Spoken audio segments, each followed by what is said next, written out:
Ciao! Aujourd'hui, parlons un peu bijoux péruviens. On va parler de boucles d'oreilles de la civilisation des Mochicas. Pour commencer, qui sont les Mochicas? Donc les Mochicas, c'est une civilisation précolombienne du nord du Pérou.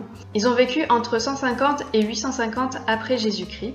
Donc c'est un peuple très religieux, donc il y a beaucoup de cérémonies, de cultes et de sacrifices humains.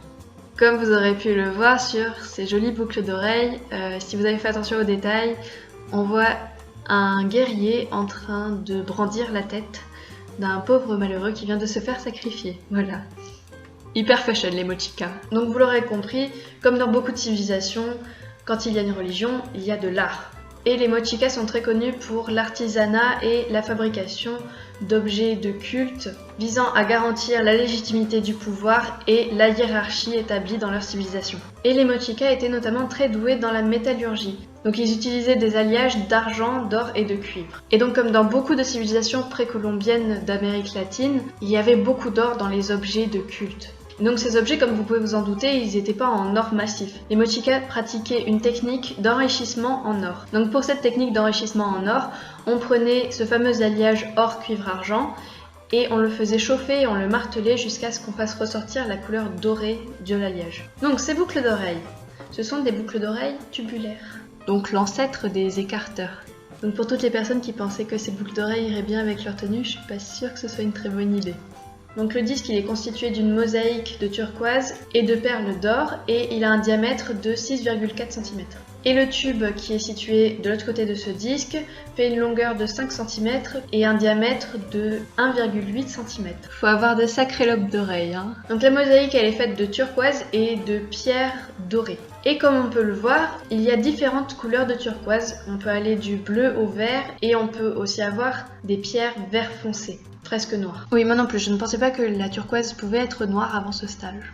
Donc, pour l'étude de ces boucles d'oreilles, on a commencé par l'étude du métal. En premier, on a utilisé un microscope optique. Alors, qu'est-ce que c'est un microscope optique? C'est tout simplement un microscope qui permet de voir de très près les objets, avec un très fort grossissement. Donc pourquoi on utilise un microscope optique pour analyser du métal? C'est tout simplement pour observer les rayures. Donc quand on travaille un objet en métal, on laisse forcément des rayures. Et dans le cas d'un objet très ancien, les rayures laissées par les outils de l'époque vont être grossières, multidirectionnelles et pas du tout uniformes en fait. Alors qu'un outil moderne va laisser des rayures très fines et très rectilignes, très propres, nettes. Parce qu'en fait, quand le métal est travaillé avec des outils modernes, on utilise la technique du laminage qui consiste à passer le métal dans des rouleaux compresseurs. Et donc on va avoir des rayures très fines, nettes, propres et unidirectionnelles.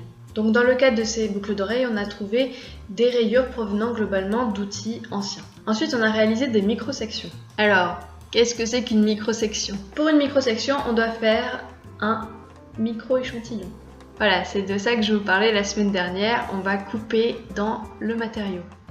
Donc on prend un tout petit échantillon de l'ordre du millimètre et on va le plonger dans de la résine. Et quand la résine a refroidi, donc elle est bien solide, elle a enfermé l'échantillon de manière très solide, on va alors poncer en quelque sorte la résine, c'est-à-dire qu'on va enlever couche par couche, très lentement, on va entamer la résine et donc l'échantillon. Et on va pouvoir avoir une coupe de l'échantillon pour pouvoir analyser le cœur du matériau. Donc cette coupe, ensuite, elle peut être observée au microscope optique et dans notre cas, on a pu observer l'enrichissement en or à la surface du métal.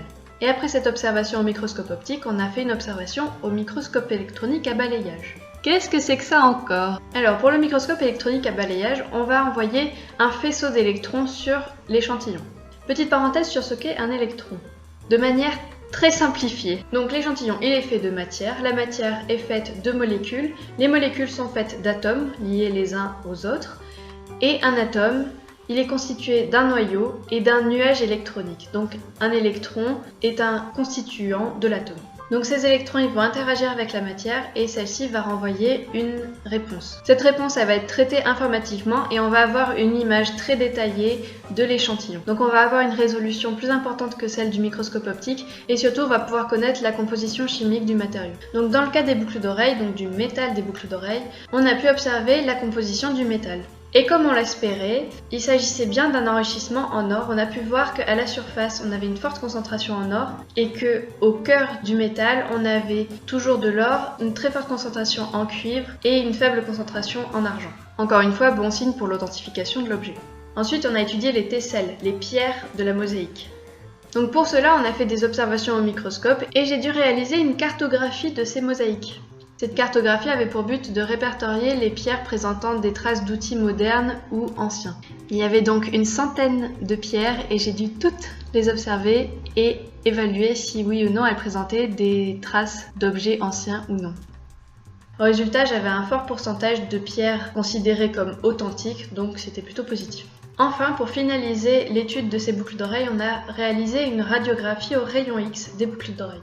Et donc là, c'était vraiment très intéressant parce qu'on a pu découvrir des secrets sur ces boucles d'oreilles qu'on n'aurait jamais pu voir à l'œil nu. Et le secret le plus intéressant, c'était le système d'attache des perles autour du disque.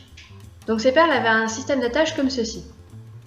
Le mystère était de savoir si c'était le système d'attache qu'avaient utilisé les Mochica ou s'il s'agissait d'une restauration post-découverte. Une autre découverte qui nous a permis cette radio concernait le tube. Le tube était en fait doublé, certainement pour plus de stabilité, mais encore une fois, on ne peut pas être sûr. Donc malgré ces découvertes grâce à la radiographie au rayon X, il y a encore une certaine part de mystère autour de ces boucles d'oreilles.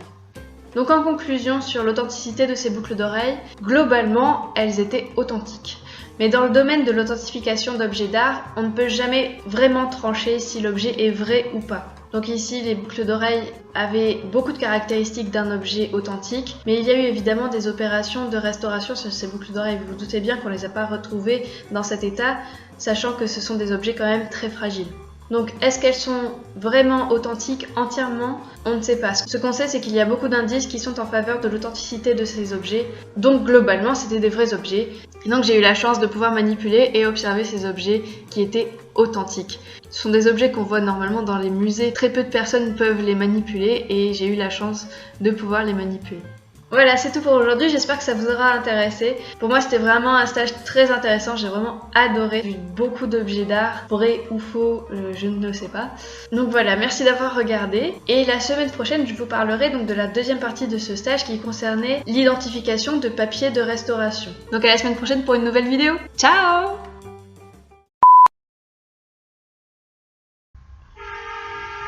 Bébé. Donc là, c'était vraiment très intéressant parce qu'on a pu découvrir... Mais la chaudière! Mais non! Non, mais tu t'en vas là, mon gars. Pourquoi? Eh mais c'est pas possible, hein. Petit bonus de dernière minute, je viens de recevoir une vidéo très intéressante sur la restauration de films grâce à l'intelligence artificielle.